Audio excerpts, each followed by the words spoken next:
Wow, if this doesn't piggyback perfectly off of my last video, there is an opinion piece out today by Ezra fucking Klein entitled, "This is Why There's No Liberal Joe Rogan." It's about Hassan Piker.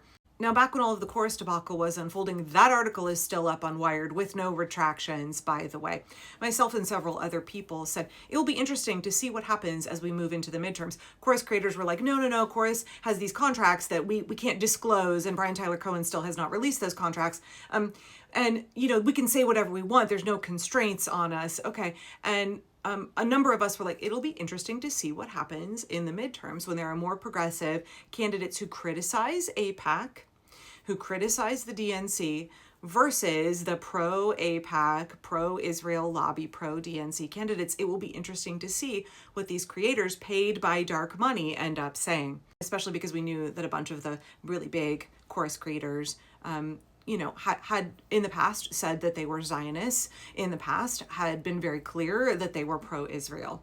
And it's been interesting to see in this progression toward the midterms, a number of very large creators on TikTok, or very influential creators, including, I think, one of the producers for Midas Touch, going for small leftist creators who are critical of AIPAC and the Democratic establishment. But it's not just these small leftist creators who are getting criticized. It's also the biggest leftist creator there is, Hassan Piker. Now, on some level, I've got no skin in this game because I don't love Hassan Piker. I'm not one of his devotees. They get up in my comments real mad at me anytime I criticize him.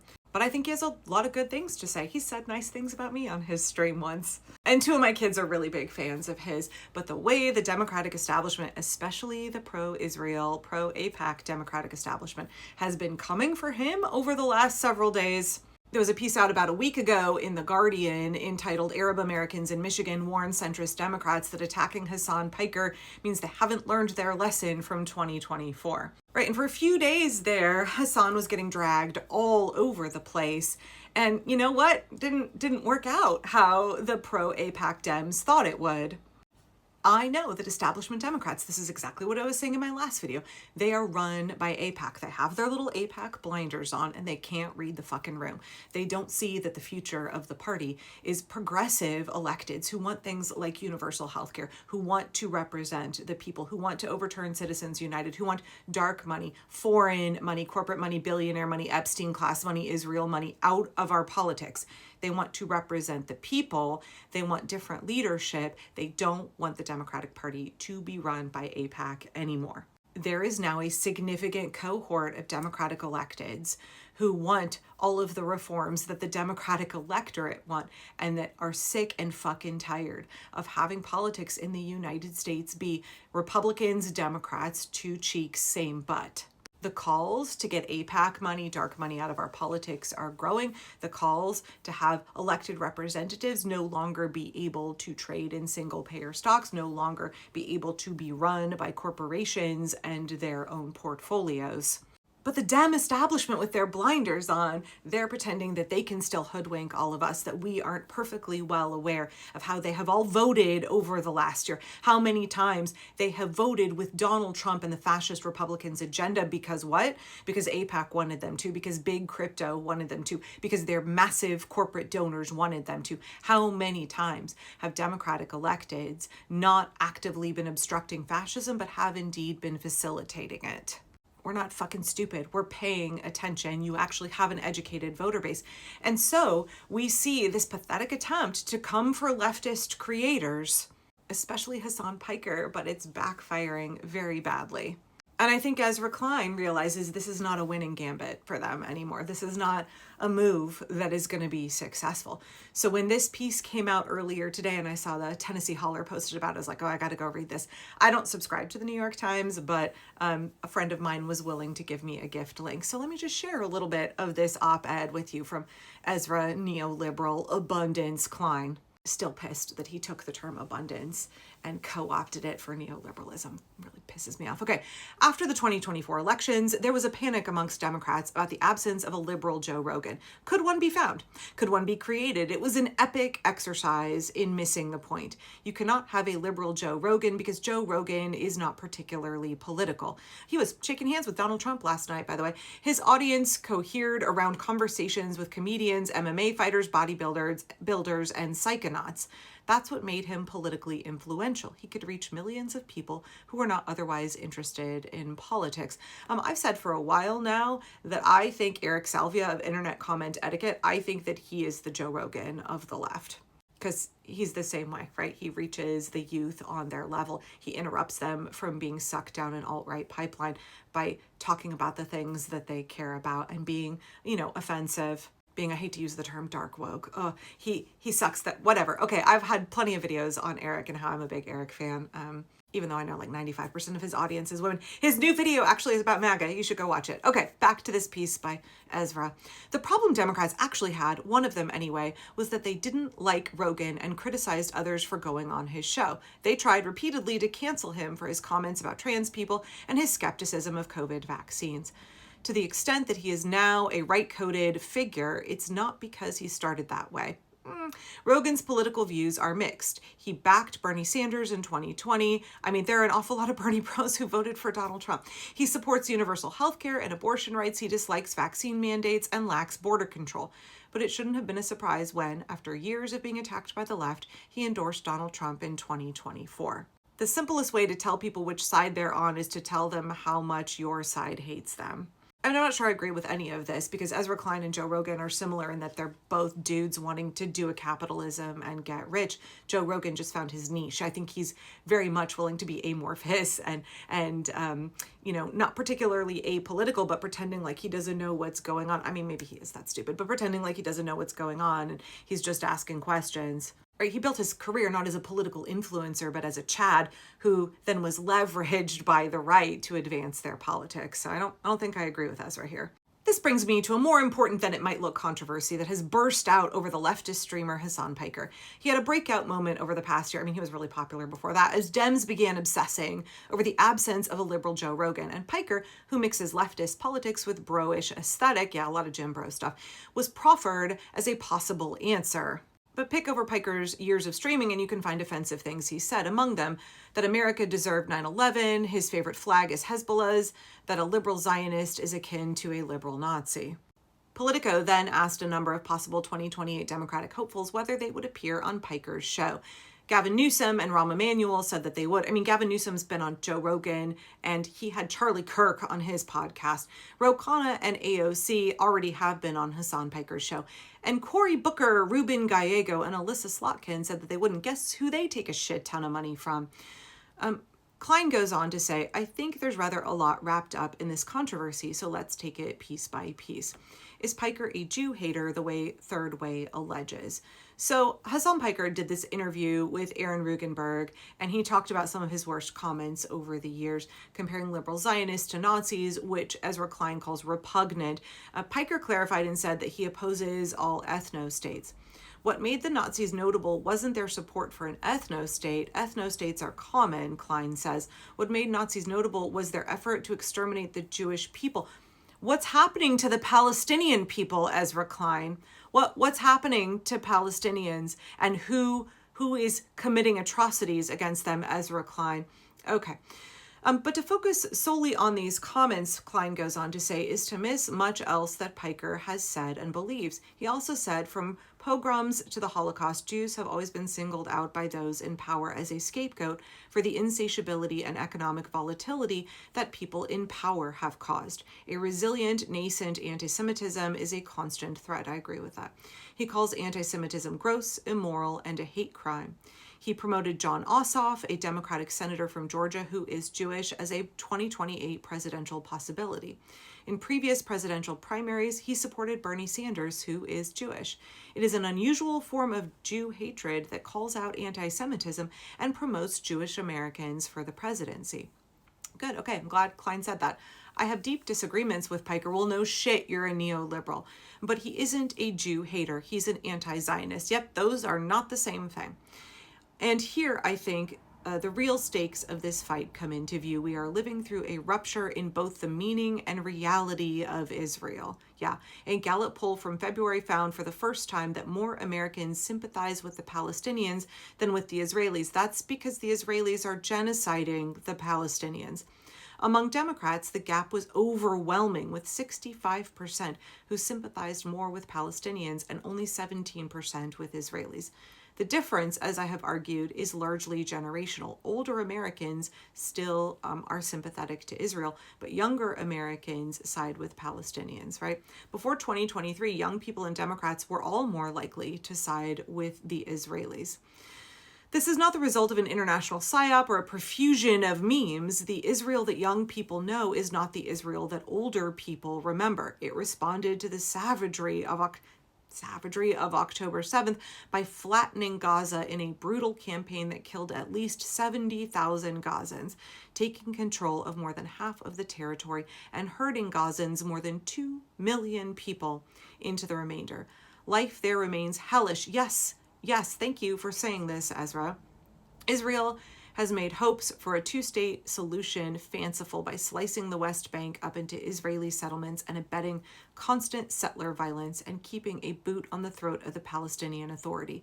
It has used the Iran war as an opportunity to launch an invasion of Lebanon, displacing more than 1 million people and announcing that it has as many as 600,000 people that won't be allowed to return to their homes until Israel decides otherwise. They've also killed Jews in Lebanon and Christians in Lebanon, right? The Knesset just voted to legalize hanging as a punishment for Palestinians who are convicted of killing Israelis in terrorist attacks. And there will be no justice there. It will be whoever Israel wants to hang, right? Whether or not they've actually committed any crimes. The third way suggests that you can identify Jew haters by their use of loaded words taught in social justice seminars like apartheid, genocide, and settler colonialism. This is part of the Democratic establishment, y'all. And apparently they think that we are automatically going to be Jew haters if we use the words genocide and settler colonialism and apartheid to describe factually those circumstances. If that is the test, then a large number of American Jews now fail it. Israel, as it is behaving today and as it is constructing itself for tomorrow, is incompatible with any normal understanding of liberal values. Wow, I'm agreeing with Ezra here. There will be no Palestinian state to the west of the Jordan River, Netanyahu has said. For years, I have prevented the creation of that terror state against tremendous pressure, both from domestic and abroad. We have done this with determination, with American tax dollars, right? Moreover, we have doubled the Jewish settlement in Judea and Samaria, and we will continue on this path. That's what Bibi Netanyahu had to say. Anti-Zionism is rising as a response to what Israel is doing. It will simply not be possible to treat it as a marginal viewpoint that can be shamed or shunned into invisibility. Yeah, the American people are not down with genocide. We're not down with our tax dollars being used for it. That doesn't make us anti-Semitic. Anti-Semitism often cloaks itself in anti-Zionism. There are people on the left who are overtly anti-Semitic. I get people leaving anti-Semitic comments on my videos frequently. I think a lot of those people actually are on the right. They're not on the left. But anti-Semitism is a real problem still. But that doesn't mean that anti-Zionism is anti-Semitism. Anti-Zionism, I would argue, is advocacy for human rights, especially for the Palestinian people. Okay, the impulse to cut off those with whom we disagree reaches far beyond Piker or the Israeli-Palestinian debate. It sits at the heart of cancellation as a political tactic. It relies on a belief in the power of gatekeepers that might have been true in an earlier age, but no longer reflects the way attention is earned and held. Tucker Carlson was ejected from Fox News and grew stronger on Twitter and YouTube. Nick Fuentes was banned from major social media platforms and gathered strength in the shadows.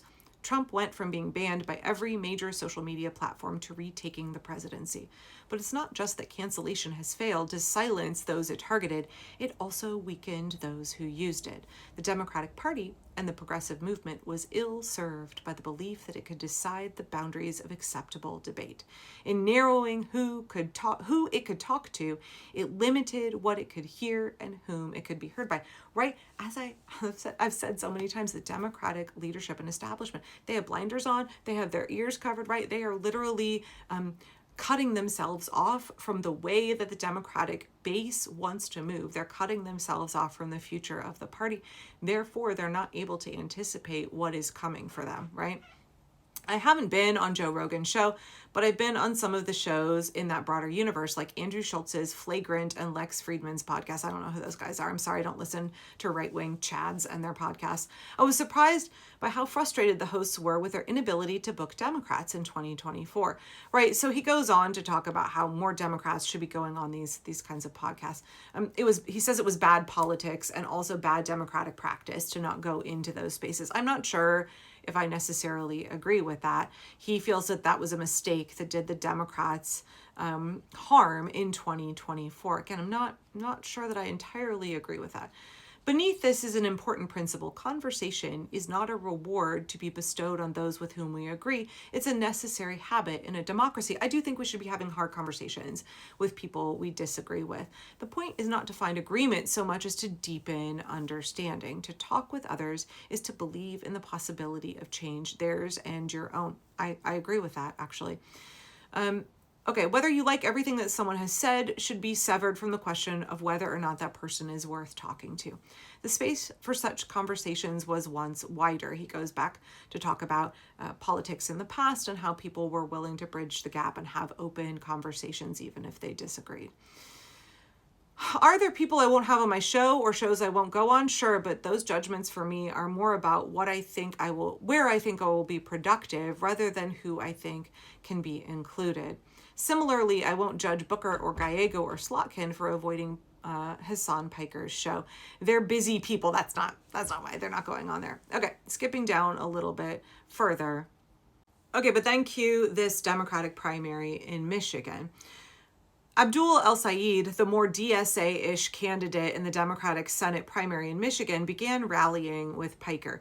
That led Third Way, a centrist group that previously demanded that Democrats draw the line in the sand and shun Hassan Piker and his fellow Jew haters, to send a letter to El-Sayed demanding details about how closely you align with his most abhorrent views. Jonathan Greenblatt, the head of the Anti-Defamation League, we know how they've been moving and who they've been supporting over the last year, said Piker reflected the dangerous normalization of anti-Semitism in our politics. This conflation of criticizing the authoritarian and genocidal government of Israel, criticizing Bibi Netanyahu, criticizing Zionism, conflating all of that with anti-Semitism is a really convenient tactic that the AIPAC lobby uses. You can criticize what Israel is doing. You can criticize the IOF and Bibi Netanyahu. You can criticize the atrocities and war crimes that are being committed with our tax dollars in the name of Israel and not be anti-Semitic. In fact, the Third Way is a group that I talked about several days ago.